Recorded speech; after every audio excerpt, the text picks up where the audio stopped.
Grabe akong support. Ang buhay host hindi lang naiikot sa sarili. Kailangan din intindihin ang ibang tao para ekonomiya. True, yes. Totoo yan. Everything it's based on your experience in life. Totoo yan. Nung hindi pa ako na in love, yung parang late bloomer kasi ako guys. At the age of 30 kasi ako natutong magmahal. Charot lang. Kasi naniniwala ako kami magkatuluyan ni Piolo.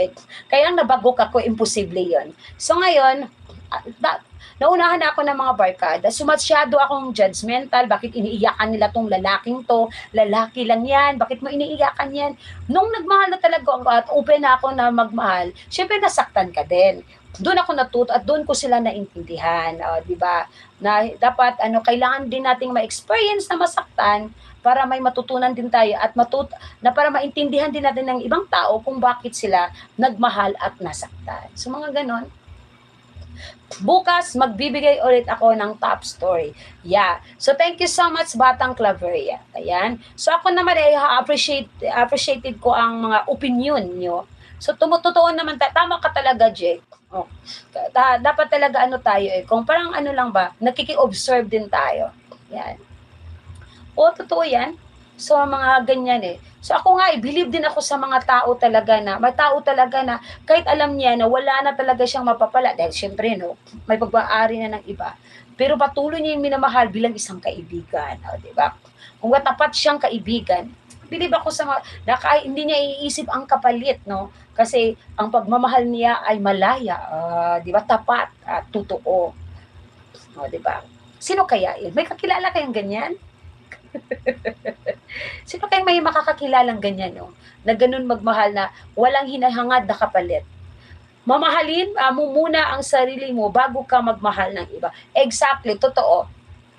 Kasi kung hindi mo mamahalin ang sarili mo, ay nako, wala kang tiwala sa taong mamahalin mo. Yan ang umpisa ng away niyo at misunderstanding. Kasi mismo ikaw sa sarili mo, hindi mo mahal, di ba? Kaya nga, love yourself first before you love to other, di ba? So tama yan. Mahalin mo ang sarili mo bago ka magmahal ng iba. Kumbaga, di ba, parang kasabihan lang tayo yan, pero totoo yan.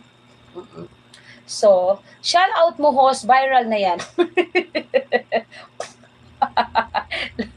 Okay, mega love shout out po tayo kay Batang Claveria at kay Jay Afrantis. Hindi ka mo adto. Uli na lang mo, pigara sa ispa kumuuli, Mulakaw. O kagaya ng kaibigan namin, di ba rin ka mo uli, Pin? O alas 6 naman kung mag-end. O, basi ka uli una ka, Pin, ba? Kumanang yung overtime. Isabay na lang si Isaac B. Nag-live pa manggugo. Sayang akong 12 viewers, 12 ba yan Di na pero mula ka udyo ko alas 6, kay mo pa chug ay chus ba kay pasi ko pa ko na muni na duling na ko ba Laila tan-aon sa akong ni host, mura magnakuratan. Mura giabat ba? Oo. So ayan, nagsugod na po ni loading ba? Hapit ako ma-high blood. So ganyan po di ba? Actually, magpalit actually ang sa starting nag-live ko more than a month. Medyo rin ang mata ko sa screen. So yung aking 100 na eyeglasses na reading, hindi na siya capable, hindi na siya much. Kaya buti na lang meron akong screen yung TV ko na Wi-Fi. Yun na lang ginagamit ko para mababasa ko ang mga yung mga message. Kasi kung susuotin ko na to, sasakit na ang mata ko. Parang susuka ako, so hindi na talaga siya match. Hindi na siya sa akin ba. Kaya nga baka hindi pa ako muni, wala na, duling na ako or bulag na nako. 'Di ba? So, sabi nga natin, ingatan natin ang ating sarili, no? So, ganun lang. Pero thank you so much. Alam niyo, pag nandito si Claveria sa aking live, Batang Claveria, mega love shout out po. Pakidikitan nyo, medyo may mga hugot ang ating istorya, no?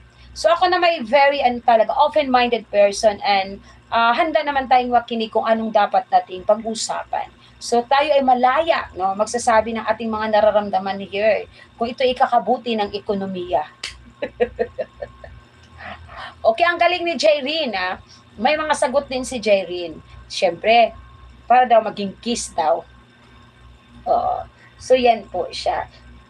Shout out muna yan. Okay, shout out na siya.